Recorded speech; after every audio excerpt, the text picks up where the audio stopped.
Assalamualaikum warahmatullahi wabarakatuh. Selamat pagi semuanya. Pertama-tama, mari kita panjatkan puji dan syukur kehadirat Allah Subhanahu wa Ta'ala yang telah memberikan kita kesehatan untuk berkumpul di pagi yang cerah ini.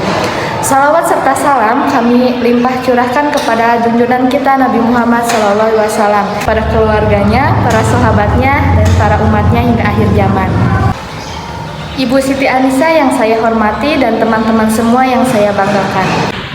Izinkan saya, Anjali Rohini Tias, yang membantu acara presentasi ini membacakan susunan acara sebagai berikut.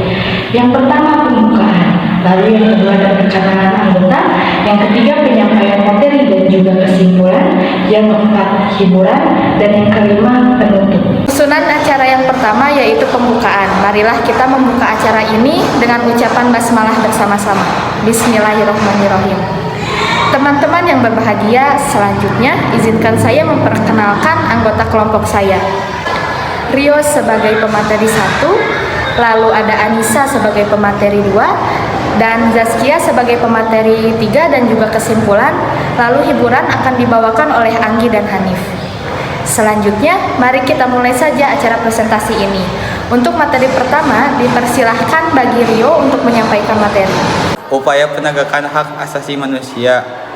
Menurut Idrus Apandi dan Karim Suryadi, bangsa Indonesia dalam proses penegakan HAM sangat mempertimbangkan dua hal di bawah ini. 1.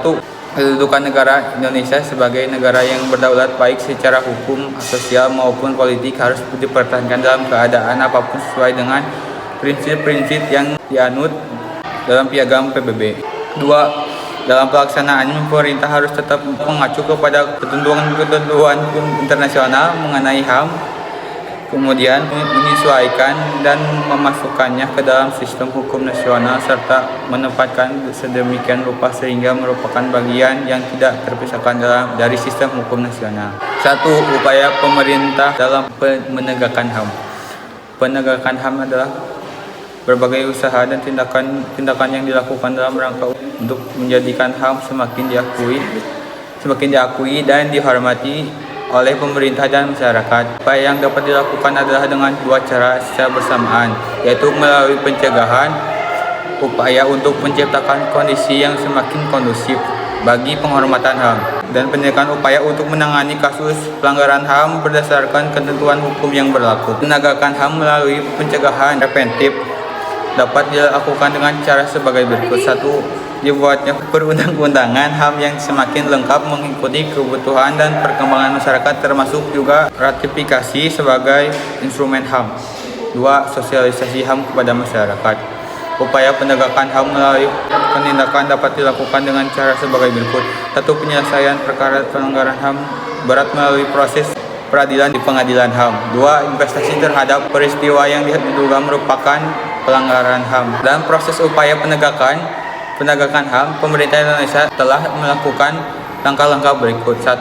Pembentukan Komisi Nasional Hak Asasi Manusia Komnas HAM. Komnas HAM dibentuk pada 7 Juni tahun 1993 melalui Kepres No. 50 tahun 1993. Komnas HAM merupakan lembaga negara mandiri setingkat lembaga negara lainnya yang berfungsi sebagai lembaga pengkajian, penelitian, penyuluhan, pemantauan, dan mediasi HAM.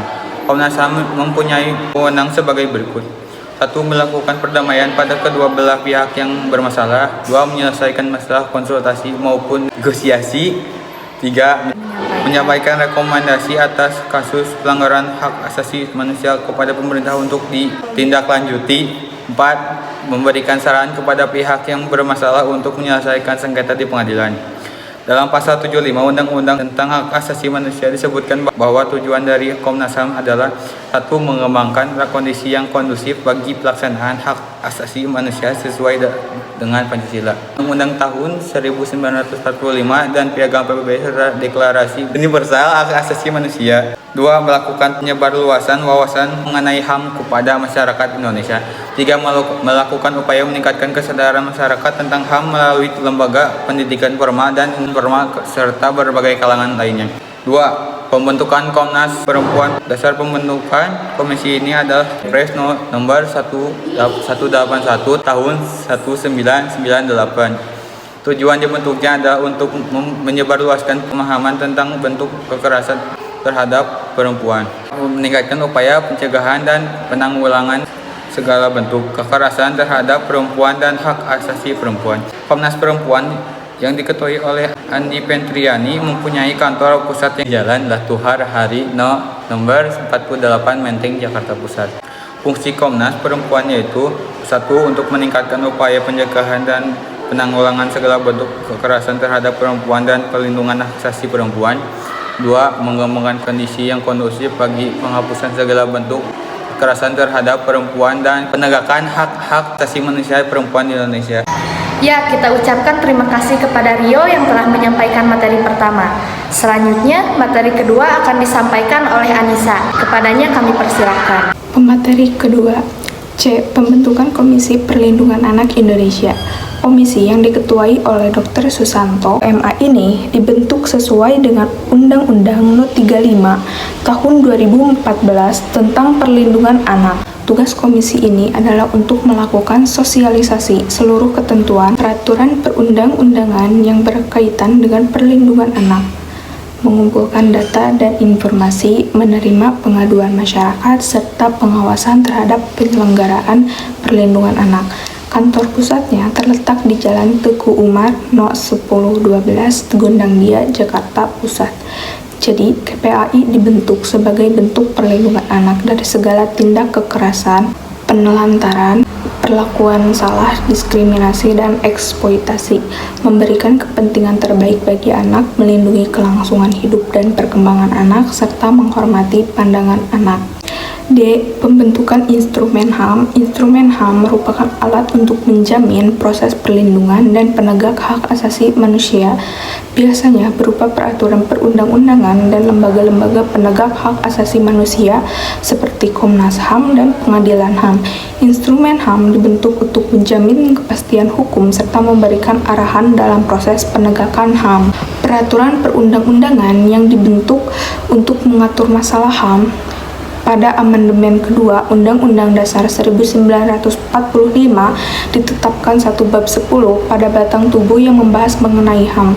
Penetapan Piagam HAM di Indonesia tahun 1998, adanya Undang-Undang No. 39 tahun 1999 tentang HAM, ditetapkannya peraturan perundang-undangan tentang perlindungan anak. Pembentukan Pengadilan HAM. Pengadilan HAM adalah pengadilan khusus terhadap pelanggaran HAM berat yang diharapkan dapat melindungi hak asasi manusia, baik perseorangan maupun masyarakat.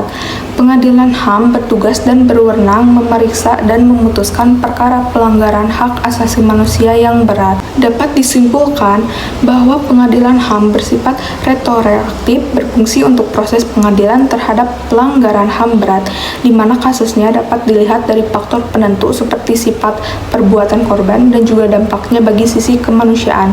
Oleh sebab itu, di Indonesia sendiri ada beberapa kasus pelanggaran HAM berat dan diproses melalui pengadilan HAM. 2. Upaya pencegahan kasus pelanggaran hak asasi manusia. A. Upaya pencegahan pelanggaran hak asasi manusia, tindakan pencegahan yang dapat dilakukan untuk mengatasi berbagai kasus pelanggaran HAM, menegakkan supremasi hukum dan demokrasi, meningkatkan kualitas pelayanan publik untuk mencegah terjadinya berbagai bentuk pelanggaran HAM oleh pemerintah, meningkatkan pengawasan dari masyarakat dan lembaga-lembaga politik terhadap setiap upaya penegakan HAM yang dilakukan oleh pemerintah, meningkatkan penyebarluasan prinsip-prinsip HAM kepada masyarakat, meningkatkan kerjasama yang harmonis antar kelompok dalam masyarakat.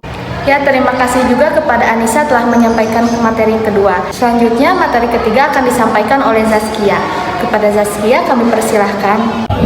Saya Zaskia Nabila Hakim sebagai pemateri ketiga akan menjelaskan B. Membangun harmonisasi hak dan kewajiban asasi manusia untuk menegakkan hak asasi manusia dan melakukan upaya perlindungan serta pemajuan hak asasi manusia tentu bukan hanya menjadi kewajiban pemerintah selaku penyelenggara negara, melainkan juga menjadi kewajiban seluruh elemen dalam masyarakat termasuk warga negara.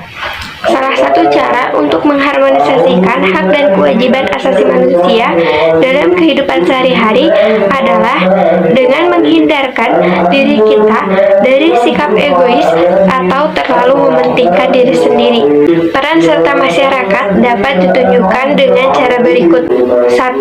Tidak main hakim sendiri, artinya apabila terjadi kejahatan dan pelakunya tertangkap, masyarakat tidak boleh berbuat anarkis, tapi harus diserahkan dahulu kepada pihak berwajib.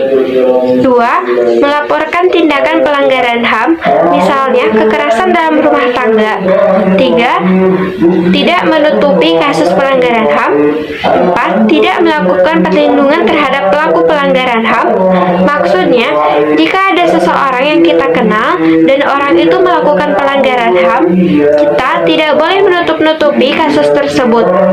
Kita harus melaporkannya pada pihak berwajib. Adapun peran serta pemerintah dapat ditunjukkan dengan cara berikut. 1. Memberikan pelayanan hukum yang mudah, cepat, dan adil. 2. Menetapkan peraturan perundang-undangan tentang perlindungan hak asasi manusia disertai sanksi yang tegas.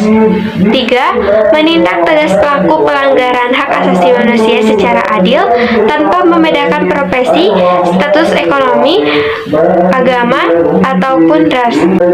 Kesimpulan dari materi yang telah disampaikan oleh kami adalah upaya pemerintah dalam menegakkan HAM sudah cukup memadai.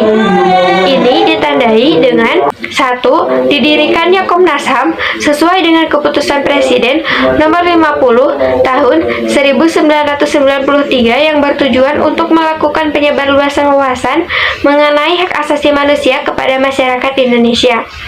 2. Dibentuknya Komnas Perempuan sesuai dengan keputusan Presiden nomor 181 tahun 1998 bertujuan untuk menyebarluaskan pemahaman tentang bentuk kekerasan terhadap perempuan, pencegahan dan penanggulangannya. 3. Dibentuknya Komisi Perlindungan Anak Indonesia sesuai dengan Undang-Undang nomor 35 tahun 2014. Tujuannya untuk melakukan sosialisasi seluruh ketentuan peraturan perundang-undangan yang berkaitan dengan perlindungan anak. Tapi di Indonesia juga ada beberapa faktor yang menghambat upaya penegakan hak asasi manusia, yaitu A. Masih lemahnya penegakan supremasi hukum termasuk dalam penegakan hukum yang menyangkut persoalan hak asasi manusia. B. Masih rendahnya kesadaran politik pemerintah yang memberikan dampak pada penyalahgunaan kekuasaan ataupun wewenang yang mengakibatkan terjadinya pelanggaran hak asasi manusia. C.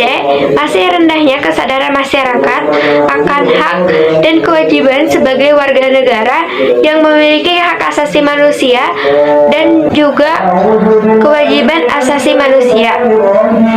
Pada intinya, untuk menegakkan hak asasi manusia bukan hanya menjadi kewajiban pemerintah, melainkan juga menjadi kewajiban seluruh elemen dalam masyarakat termasuk warga negara. Terima kasih kepada Zaskia telah menyampaikan materi terakhir pada subbab upaya penegakan HAM. Teman-temanku sekalian, materi hari ini telah selesai kami sampaikan dan kami juga sudah mempersiapkan hiburan untuk kalian semua. Tapi sebelumnya, mari kita semua berdiri untuk menyanyikan lagu Garuda Pancasila.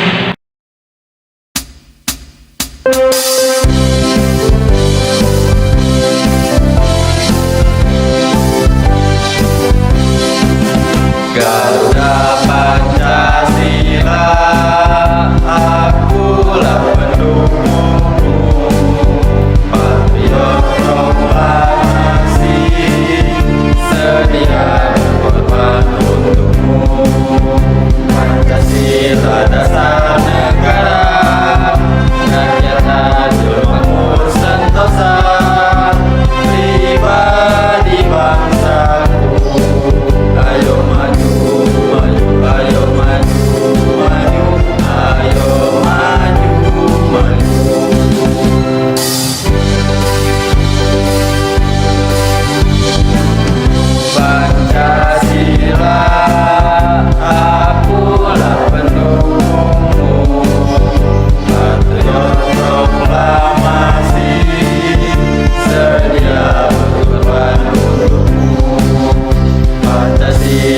asal negara, rakyat makmur sentosa, pribadi bangsaku.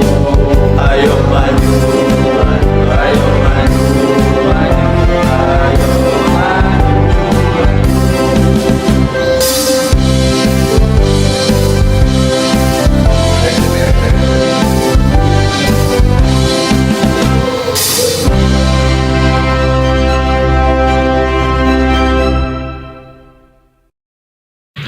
Oh iya, kami juga sudah mempersiapkan sebuah lagu agar kalian lebih mudah mengingat materi yang telah disampaikan oleh kami hari ini.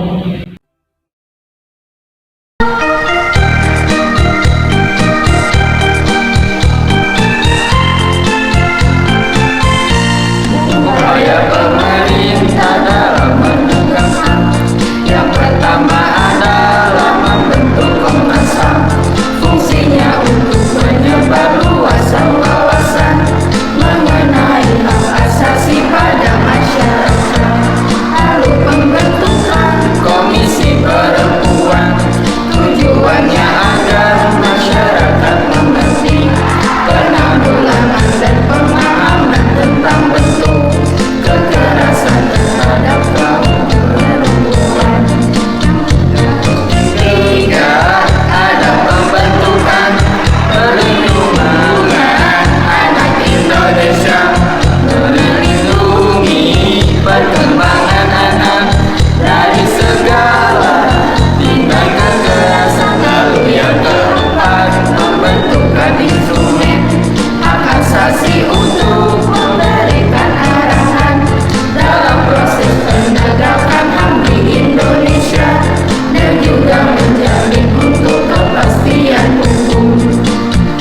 Yang terakhir, bentuk pengadilan khusus pelanggaran hak asasi berat, pengadilan yang bertugas untuk memutuskan perkara pelanggaran, upaya pencegahan kasus peradaban. Lalu juga ada harmonisasi HAM. Itulah isi materi pada sumber 3 yang berjudul upaya penegakan asasi.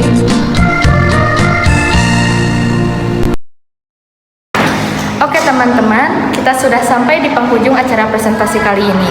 Terima kasih pada teman-teman semua dan juga terima kasih kepada Ibu Anissa telah memperhatikan kami menyampaikan materi hari ini. Marilah kita tutup acara ini dengan sebutan hamdalah bersama-sama. Alhamdulillahirobbilalamin. Mohon maaf bila ada ucapan atau perbuatan yang salah. Kami pamit undur diri. Wassalamualaikum warahmatullahi wabarakatuh.